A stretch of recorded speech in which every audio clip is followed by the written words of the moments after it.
আসছি রে বাবা, আসছি। উফ, শান্তি করে একটু বাথরুমেও যেতে দেবে না। কি ব্যাপার তুই এখন? সরো তো সরো, এখন বেশি কথা বলো না। সে আবার কি? সকালবেলা বাড়িতে ঢুকেই বলছিস কথা বলো না? কি হলোটা কি? আচ্ছা মা, তুমি কি আজকাল বাংলাও বুঝতে পারো না? বলছি যে এখন কথা বলো না, তাও বলছো। আচ্ছা মুশকিল তো। আমার এখন খুব মাথা গরম, আমার কিচ্ছু জিজ্ঞেস করবে না। সে তো সবসময়ই গরম, ঠান্ডার হলো কবে? আবার সেই ব্যাঁকা কথা। যাকগে, এখন বেশি কথা না বলে আমায় একটু কড়া করে কফি করে দাও তো, আমার খুব মাথা ধরেছে। ঠিক আছে, যা তুই তোর ঘরে গিয়ে শুয়ে পড়, আমি কফি।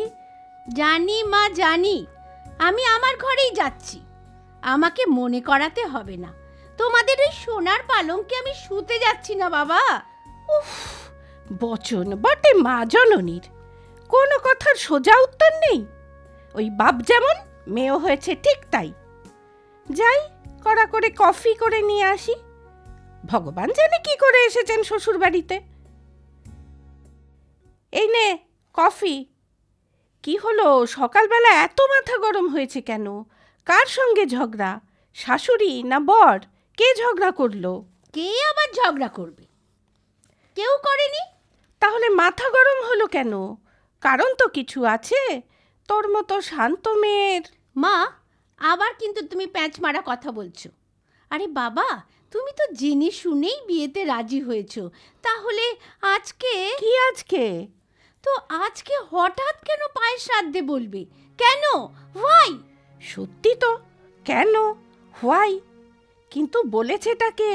ওই তো ওর মা। কার মা? দূর বাবা, দেবার মা। দেবা? দেবা আবার কে? কে আবার? তোমার জামাই। দেবা? ওর নাম তো দিব্য। ওর মা ওকে দেবা বলে। আচ্ছা আচ্ছা, ঠিক আছে, দেবাই সই। তো কি বলেছেন উনি? আরে বাবা, সকালবেলা একটু শান্তি করে চা খাচ্ছি, হঠাৎ বললেন টুসু। সে আবার কে? টুসু? আমি। উনি আমাকে টুসকি বলেন না, টুসু বলেন। ও আচ্ছা, তো তারপর?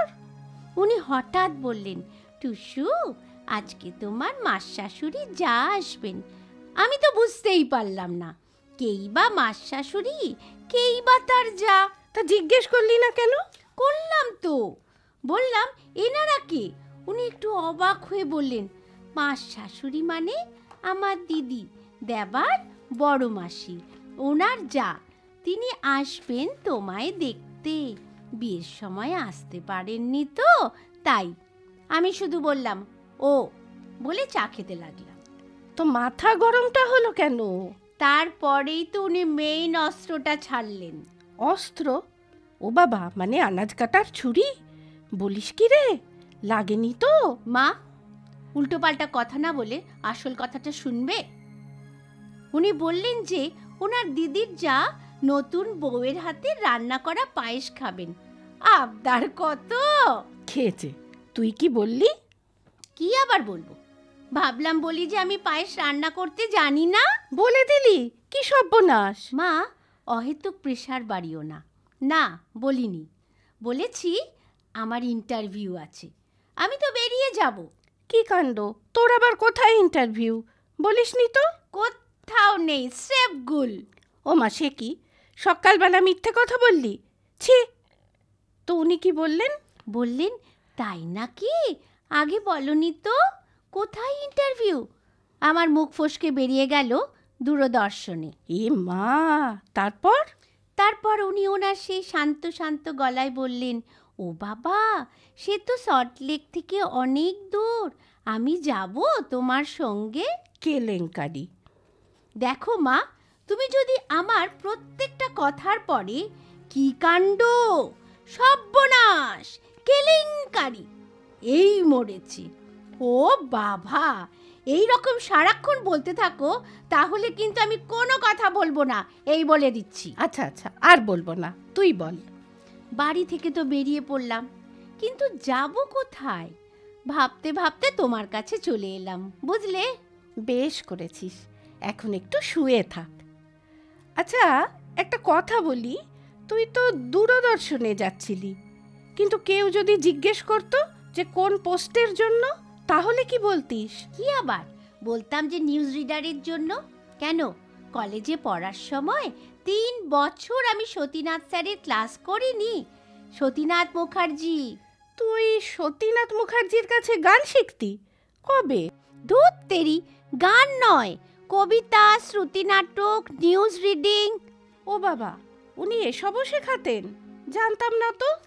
আরে বাবা না, ইনি সেই সতীনাথ মুখার্জি না।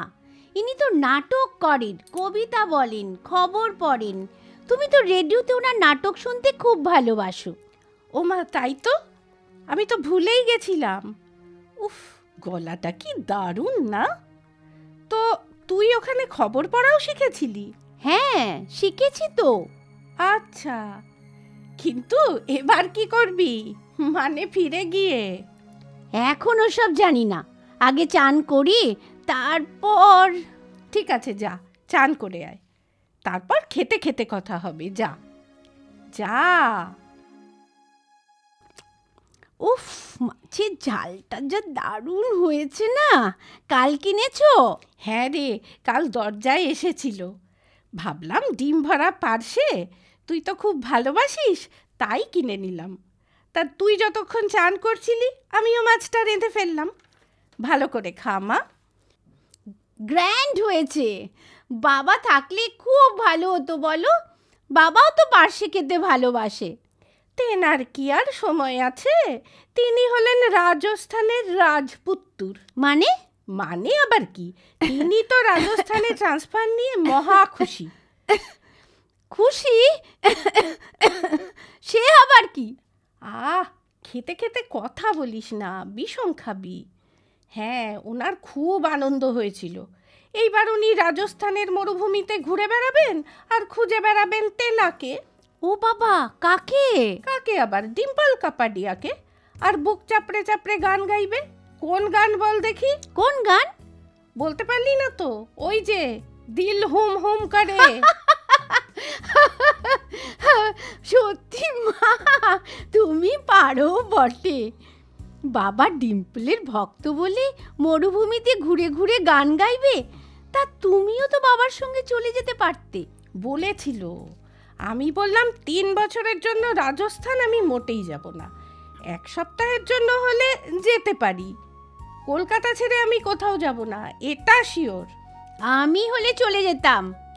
ওই যা, আর একটা কথা তো বলতে ভুলে গেছি। আবার কি কথা? 2 দিন আগে আমরা রাত্রিরে খেতে বসেছি, তখন ওই দেবা বলল যে। আবার দেবা?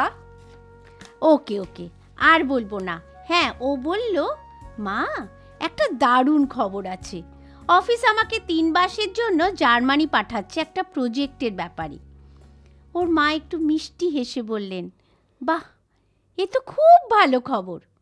ও বলল, তুমি যাবে? উনি আরও মিষ্টি হেসে বললেন, তোর কি মাথা খারাপ? তোর কাজের জায়গায় আমি যাব কেন?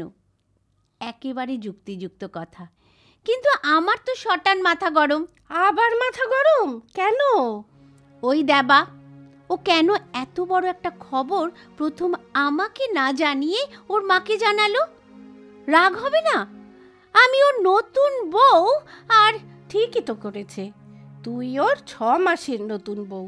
আর মা হচ্ছেন পুরনো মা, যার সঙ্গে 28 বছর 9 মাস দেব জড়িয়ে আছে। তাকেই তো আগে বলবে। খুব ভালো করেছে দেব। এ কি গো মা, তুমি তো কেস উল্টে দিচ্ছ। না না, মোটেই উল্টোচ্ছি না। দেবের মাকে আমি যতটা দেখেছি তাতে এটুকু বুঝেছি যে ওনার চাহিদা খুব কম। দেবের সঙ্গে উনি কখনোই জার্মানি যাবেন না। কিন্তু ওই যে ছেলের মুখের ওই একটা শব্দ, তুমি আমার সঙ্গে যাবে মা, এটাই যথেষ্ট, এটাই অনেক পাওয়া, বুঝলি? দেব খুব বুদ্ধিমান, তাই আগে মাকেই জানিয়েছে। যা বাবা, আমি তো এভাবে চিন্তাও করিনি। ও হ্যাঁ, আর একটা কথা, কালকে দিদি ফোন করেছিল জানিস? গলাটা শুনে এত খারাপ লাগছিল না। কেন মা, খারাপ কিছু? কি জানি খারাপ কি ভালো। দিদি বলল যে ওর বৌমা নাকি বলেছে রোজ রোজ ছেলের অফিস যাওয়ার সময় ওর পেছন পেছন অত দুগ্গা দুগ্গা বলার কি আছে? কাল থেকে আমি বলবো। অনেক দিন তো হলো, এবার ছাড়ুন। আমার এত কষ্ট হলো না শুনে। এ মা, ছি ছি, এইভাবে বলল মাসিকে? ও তো একেবারেই নতুন বউ, 2 মাসও হয়নি বিয়ের। আমার শাশুড়িও তো ছেলে বেরোনোর সময় দরজার কাছে দাঁড়িয়ে দুগ্গা বলেন। কই, আমি তো কখনো। বলবি না মা, বলবি না, কখনো বলবি না। মায়ের মুখের ওই দুগ্গা নামটা ছেলের কাছে কতটা মূল্যবান তা আমি জানি না রে। তবে মায়ের কাছে ওটা একটা মহা রক্ষা কবচ। সব মায়ের বিশ্বাস যে ওই কবচই তার সন্তানকে অলক্ষ্য থেকে রক্ষা করবে। জানিস তো মা, যে মা দরজা অবধি যেতে পারে না, বিছানায় মৃত্যুর অপেক্ষায়, তিনিও ছেলে বেরোনোর শব্দ পেয়ে মনে মনে বলেন, দুগ্গা দুগ্গা। এই তো তুমি আমায় কাঁদিয়ে দিলে মা। আমি এখন যাই মা, গিয়ে বলবো আমি পায়েস রান্না করতে জানি না মা। আজ আপনি রাঁধুন, আমি দেখে নি, অন্যদিন আমি রাঁধবো। এই তো আমার লক্ষ্মী মেয়ে। দেবের মা বড্ড ভালো রে টুস্কি, ওনাকে কষ্ট দিস না।